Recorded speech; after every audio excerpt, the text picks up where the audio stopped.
Soy inmigrante. Hace casi 10 años que no vivo en el país donde nací.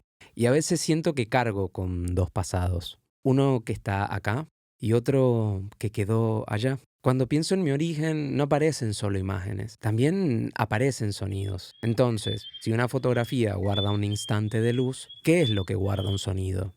¿Acaso guarda un fragmento de tiempo? Para explorar esta idea me propuse un ejercicio sencillo. Mi mamá grabará un audio en su cocina y yo lo reproduciré acá, a 8000 kilómetros de distancia. El audio se escuchará a través de unos parlantes, en una cocina vacía y a un volumen moderado.